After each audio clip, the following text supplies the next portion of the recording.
for. How you guys doing? Hi, how are you? Panda! You got a dog named Panda? She knows he's a savage. Look at her. Look at her.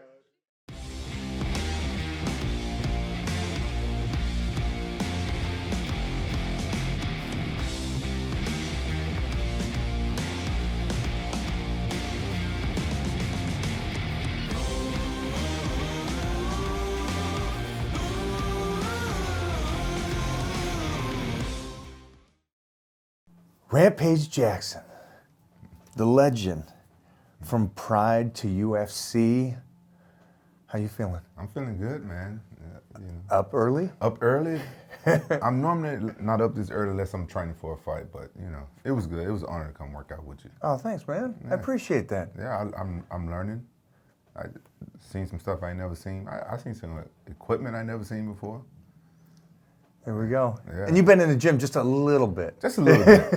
Just a little bit. More martial arts side of the gym. But you still had to do weight training through the martial arts. Yeah. Or did you not as much? Early on in my career, I didn't. I had my first coach was a Muay Thai coach. Okay. And he was the head coach or whatever. He's his name Colin Oyama from Hawaii. And I was fighting at 205, and he told me not to lift weights. Because he said, like, with my body type back then, I was like really How old were you at that time? I was a young man at that time. I was, I think he started training me when I was like 22, 23, 24. And you were already fighting at 205? I was fighting at 205. Would you cut down to 205? Yeah, well, at that time I probably was walking around weighing like 215. Okay. And I just had, I just lost weight and had to cut maybe like a couple pounds. I got to stop you then, because in the health and fitness world, there's people will say that I'm genetically gifted. And I say, no, I'm just hard work over years. And I say the actual guys that are out there that are genetically gifted are the guys that don't work out all the time. We're in the NFL locker rooms and you ask them what their diet is and they're like, diet, I eat hamburgers. That to me is a true genetic freak. You, 22, walking around at 210, and I remember early Pride years and all those things with your physique, and you come out and you got the shoulders and the traps, and that's not from weightlifting, that's just from you being you. Yeah. He wouldn't let me lift weights because he thought that it was going to be hard for me to stay at 205. He said with my body type, maybe I might put on muscle really fast. But I kind of wish I hadn't listened to him, because now I'm older and I'm not good at lifting weights. I don't know much about it. I wish I would have been lifting weights. You're with me now, so I got you. Yeah. We'll start now. Yeah. Because you're still a pup. You're 40. Yeah, I'm 40. That's not a pup no more. That's a pup, baby, to me. So over the next couple of years, me and Rez is your boy, and that's how we met. Yeah. And we're gonna get you ready. All right, we're gonna make you in better shape now. I need it. Let's go into this, because this is a shock to me. Most guys that I know in the MMA world and stuff, there are all these guys that started with wrestling or boxing or some kind of martial arts at a young age. It's not the same for you. Yeah. You're a good old Southern boy from Memphis, Tennessee. Yeah. And you started martial arts at 17. Yeah. Which is so, you wouldn't think it's late to the common Joe, but to that world, it's late. Yeah, it was really late.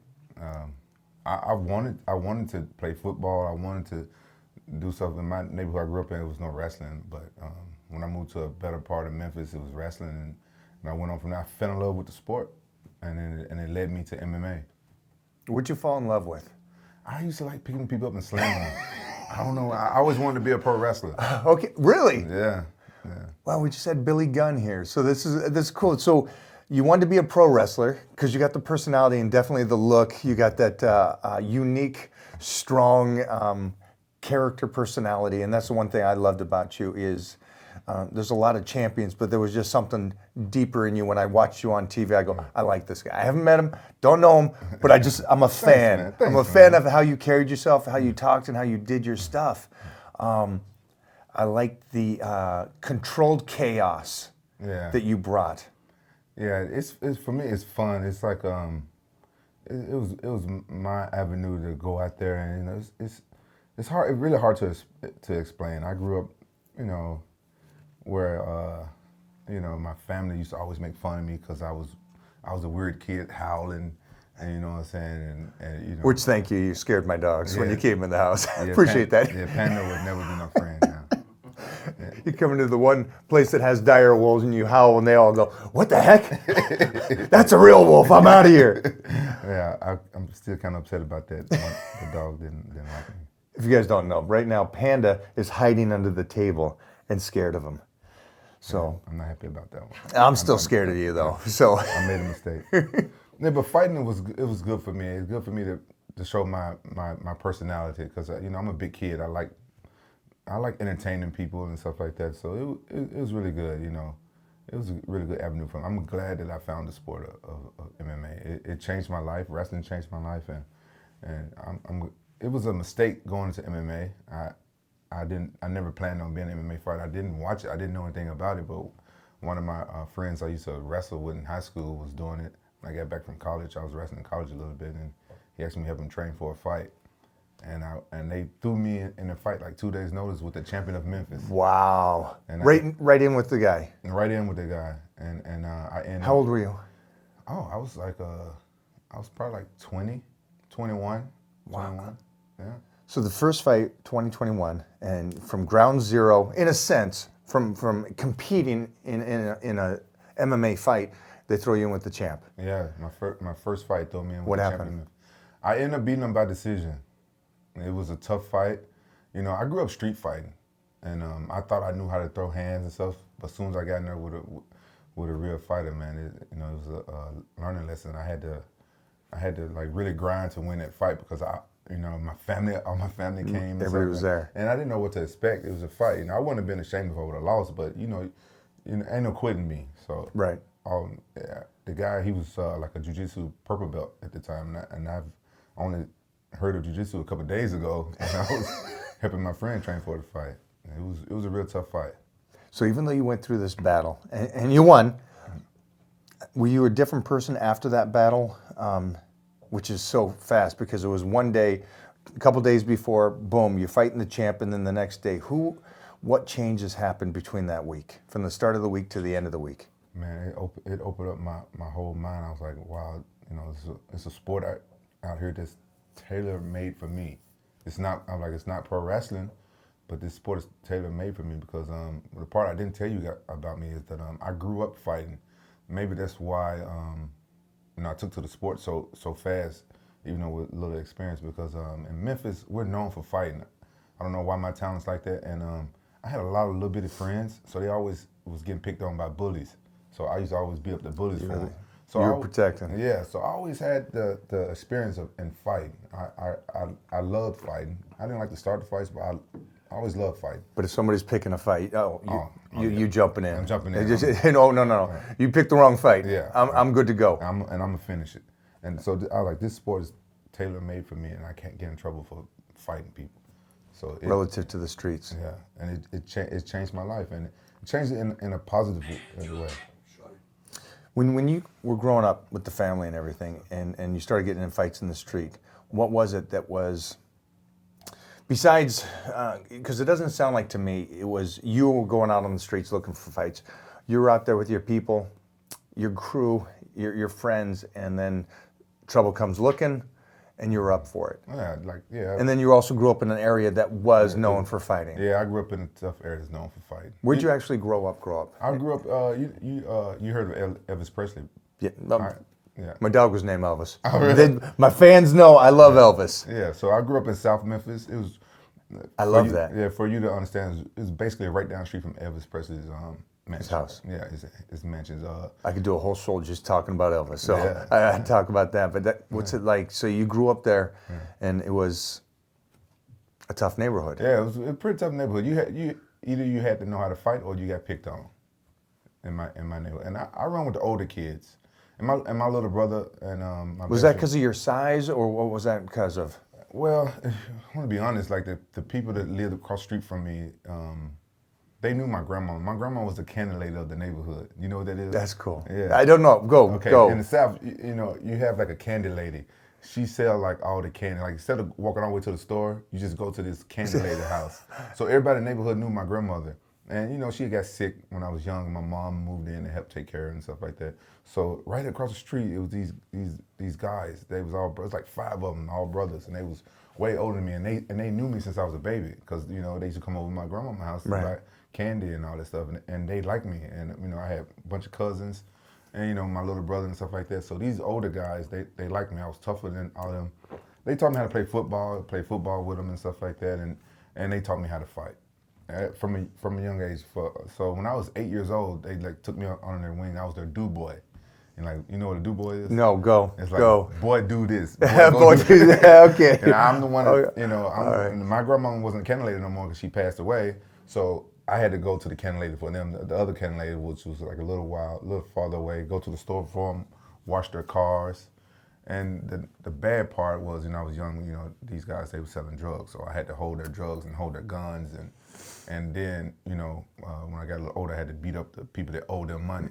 Because these guys basically raised me. Right. And, you know, right. when my mom and my dad got divorced, you know, we were kind of poor. So, you know, you grew up, you're a part of your environment. Yeah. And so that was my life. That's how I grew up. Ever since I was 8 years old, these guys like took me up on their wing, and they, you know, they thought they was training me to be like them, but what they taught me was that I didn't want to be like them. I learned like not to be like them, because a lot of my friends was, you know, getting shot, going to jail, dying, and getting hooked on drugs. And so me living in this environment, I learned the opposite of what my brother, my cousins, them, they wanted to be like these guys. Right. I learned not to be like these guys, and luckily when I was 17 and stuff, I found like wrestling, and then I found MMA and went a different direction. You're a good Southern boy. Family is everything. Yeah. You're in, which I would call a dark surrounding. Did MMA save you? Yeah. MMA saved me. Wrestling saved me. MMA saved my life, because you know, who knows? You know, I feel like I'm an alpha male, and I feel like I can confirm you are. Yeah, that's what I did. I learned that about myself when I was in my 30s. So I feel like I like fighting. I wasn't a bad guy. I like fighting, and I feel like you know, I probably would have been one of those guys hanging out in bars or something, waiting, kind of like a superhero. I always wanted to be a superhero. You know what I'm saying? Well, you were already protecting the smaller guys. Yeah, I've been one of those guys, just looking for somebody to beat up or something, just so I can get that anger out or something like that. You know, and so I think like MMA, like, you know, it kind of like challenged all that. It channeled all that to me to go and like, you know what? I'm just gonna put my skill against this guy's skill as a sport, and for me, I see it just as that. It's a sport, and I have the worst temper on the planet, but I've only lost my temper one time in an MMA fight. So I'm really proud of myself that I can like control myself, see it as a sport, and you know, and just get whatever I need from that, just being a fighter. I love that. You took something that a majority of people grow up in a certain circumstance, and they just go, you know what, this is where I grew up, and that's who I am. And I talked about this the other day. Morgan Freeman did an incredible interview where he says the buses run every day. And I think Morgan was from Tennessee, or a southern, I thought it was Tennessee, but he just talked about there's buses running every day, don't give an excuse. Yeah. And the guy that was interviewing him says, well, you know, you kind of goes, no, buses run every day. And it's cool to see that you came from somewhere like that, and just you created something, and you found your niche and your passion, and I'm glad you did, because I'm a fan. I'm a friend now, but I'm a fan too because of how you did it, and the way you didn't. Today it seems like people change their personalities and who they are to fit or to make more money or to do that. You're just who you are. Yeah. And I love that about you. Yeah, it's hard. I see people that do that. You know, I'm not gonna name any names, but a couple of fighters that I've seen, and they try to do that, and you see it like it comes out after a while. With the internet and if you try to change who you are for the public view, like it comes out in the end. So it's just best just to be yourself. You know. You can't keep that character up. No, you can't. You can't keep it up 24/7, 7 days a week, all year, every year. Yeah, it's too hard. Like a lot of people assume that I name myself Rampage and that I wore the chain for MMA and stuff like that. A lot of people assume that like so many people assume that I even changed the way I am. Like years ago, when people would meet me, like, hey, how you doing? I'm Rampage. Nice to meet you. Now I just announce myself as Quentin, because people's like, oh, I don't want to know what you call yourself. What your mom name you? And I had to tell people like, straight up, I didn't name myself Rampage. My cousin named me that when I was a kid. It's been my name, ever since I was a little kid. And so, a lot of people assume that because there's so many fake people out there. Right. But I get it. I'm a fighter, and if you're a public figure and you in the sports, bodybuilding, boxing, pro wrestling, you're allowed to name yourself. Yeah, you are. So, but I like the originals. I'm an old school guy, so I like the originals. I never like the guys that self-title themselves and stuff. I like it that there's a reason you were called this. There was a reason I was called Titan. And there's a reason why you were called Rampage. And there's a backstory to it. It was when you were a kid, and that's who you are. Yeah, those are the best nicknames right? that are given. A lot of people, where I'm from, a lot of people get nicknames. It's just, you give it to them. Those are the best ones.